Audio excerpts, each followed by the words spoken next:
Hello, geometry. Hope you guys are all doing well.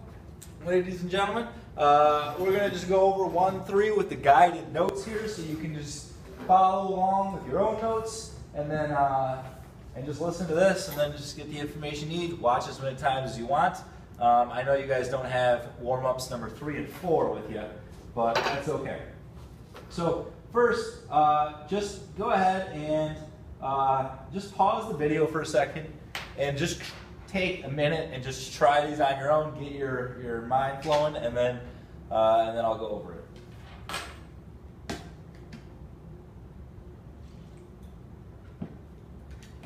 All right, so here we have to, number 1, it says draw ray AB and AC, and they have to be non-collinear. Remember, non-collinear means not on the same line.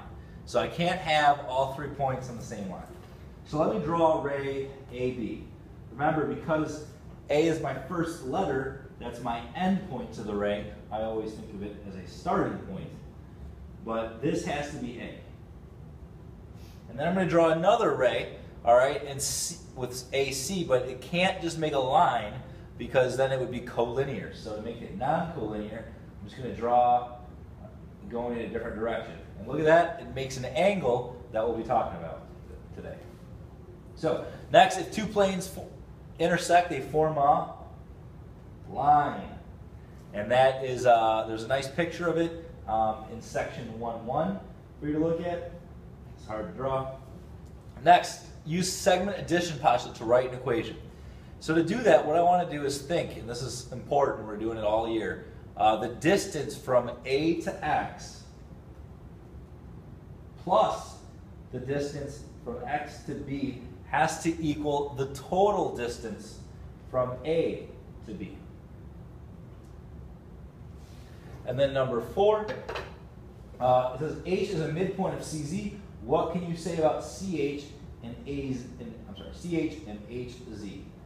Well, if you want to draw a picture, and the key word is midpoint, is that H has to be right in the middle. And remember, we use these little tick marks here to represent that the CH is the same length as HZ. If they're the same length, that means they are equal. And again, that's because a midpoint cuts it perfectly in half or bisects the segment. All right, so here's just some basic stuff to know. First, exterior, which means outside, is the outside the angle. Interior of the angle means you're inside the angle or between the 2 rays. An angle, this is our symbol for angle. It makes it easier, you don't have to write so many letters. So we'll use that symbol quite a bit this year. It's made up of 2 rays.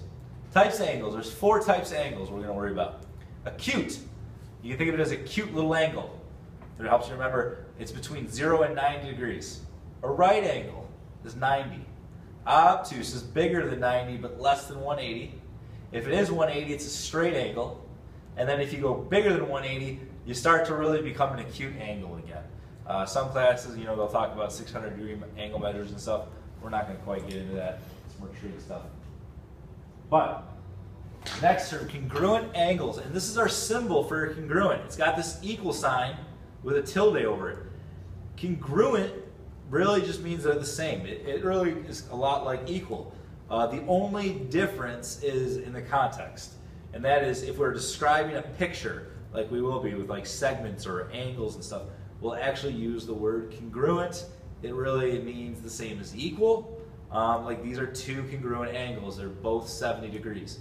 And this little arc right here is our symbol for congruence.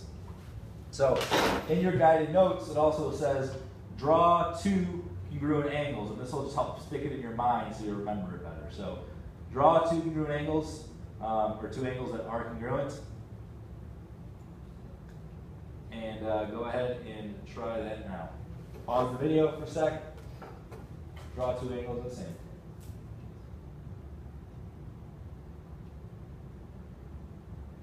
All right. So you can draw any 2 angles you want, really. I'm just going to draw 2 obtuse angles that look the same. I'm going to put this little arc measure in there, this little arc thing, to say that they're the same. And I can even just label it. I can say that's 120 degrees. Say that's 120 degrees.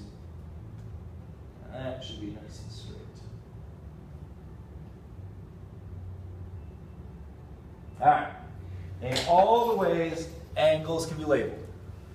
The thing is, the vertex must always be the middle letter, and the vertex is where the two rays come together to form that angle. So B is where my vertex is. It's right there.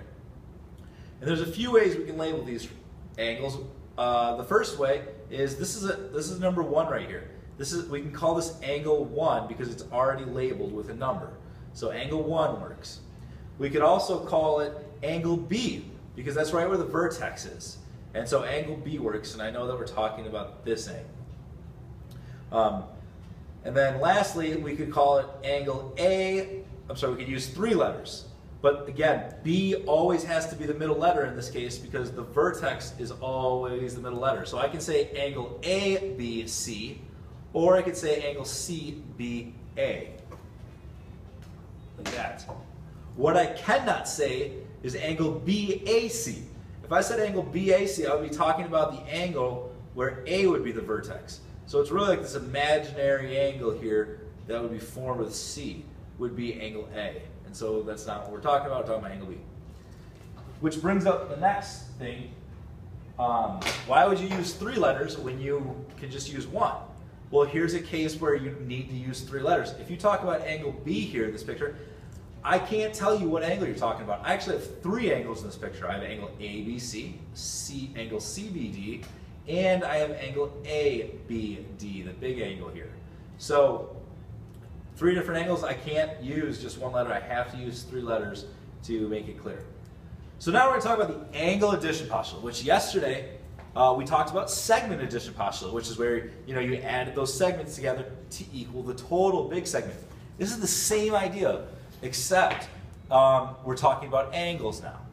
So we're going to do angle ABC plus, let me write this out. And let me talk about this little m real fast. This little m just means measure, so the measure of angle ABC. So the measure of angle ABC, which is this green angle on top, plus the measure of angle CBD equals the measure of, and it's the big angle now, so angle ABD. And that would be the equation. So now if the question's asking, let's find the measure of angle ABC. I'm sorry, that's not what the question asks. The question I'm going to ask you is, what is the angle measure of angle ABD? Well, I know ABC is 60, I know CBD is 20, so it has to be 80 degrees. All right, angle bisector. So we did segment addition postulate yesterday. Now we had angle addition postulate. We had midpoint yesterday we learned about, which bisected the segment or cut it in half. And now we have an angle bisector, which again cuts the angle right in half. So this is like the equivalent of the midpoint, but for angles. So if it's an angle bisector, it's going to divide the angle perfectly in half, which would mean ABF is congruent to FBC. And I got my little symbol in there. So if BF is an angle bisector of angle ABC, then angle ABF is congruent to angle FBC. So let's look at this. Here, they tell me angle ABF is 40 degrees. So that's that smaller angle right on top. Which means angle FBC, this angle on bottom, must also be 40 degrees. So if I wanted to find the big angle, ABC, I would do 40 plus 40 equals 80 degrees. And so 80 would be angle ABC. Next, I want you to try to draw this picture on your own for a second, because sometimes in the homework or other places you'll just get some information and you have to create the picture. That's part of the process. So BD bisects angle ABC, and it's a ray. Remember, so I draw my angle ABC. You got BD bisecting it. Remember, bisects means to, say it with me, cut in half. I'm sure you didn't say it with me, but that's okay. Measure of angle, and then they give us 2 angle measures. So take a second, draw that, pause the video for a second, and give it a chance.